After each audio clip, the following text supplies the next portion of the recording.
What is going on everyone, welcome back to Digit.in, and today we are going to review the Gionee A1 smartphone, which is the company's new flagship smartphone. It runs on the old MediaTek Helio P10 SoC, and Gionee's prime selling point with the A1 is the 16 megapixel front camera and the large 4010 mAh battery.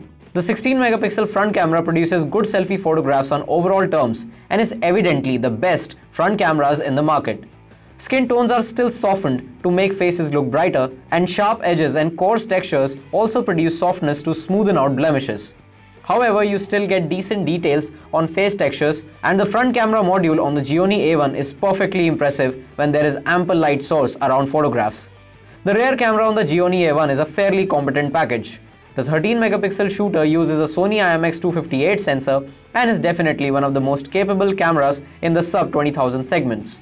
Photographs taken by the camera in daylight conditions produce vibrant colors and good dynamic range, along with fairly accurate white balance. The Gionee A1 impresses with overall detailing, although softness of the details persist.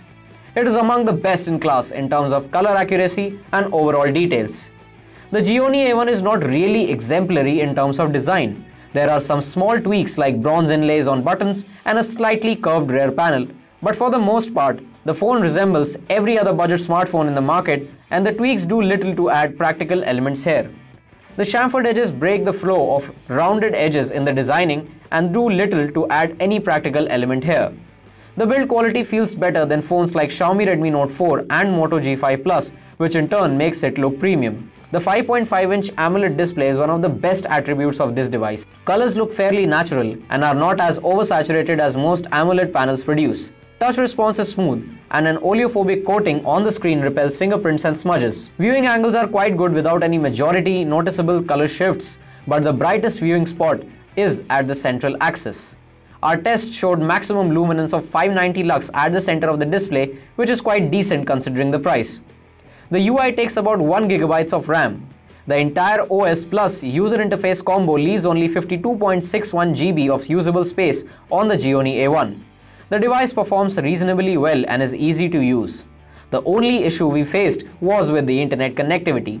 In two instances, the phone dropped mobile data and Wi-Fi connectivity, connecting only after a restart. This could be specific to this device, but still warrants further observation. The Gionee A1 is powered by a MediaTek Helio P10 SoC. Previous devices powered by this SoC haven't yielded good results, but Gionee seems to have made the best of it. The octa-core SoC is clocked at 2 GHz and does a decent job in overall day-to-day performance, with most lightweight apps loading fairly smoothly. Despite noticeable split-second delays in switching between apps like WhatsApp, Facebook and Gmail, the device does suffice for multitasking at work. Games do run at 30 FPS, but intermittently. This means that you will notice slight stutters while playing games like Asphalt 8, but overall gameplay renders 27 to 28 FPS for the most part, which is decently playable. As far as the call quality is concerned, it is at par with most devices in this price category. The Gionee A1 provides rather weak battery life, particularly considering the large 4010 mAh battery.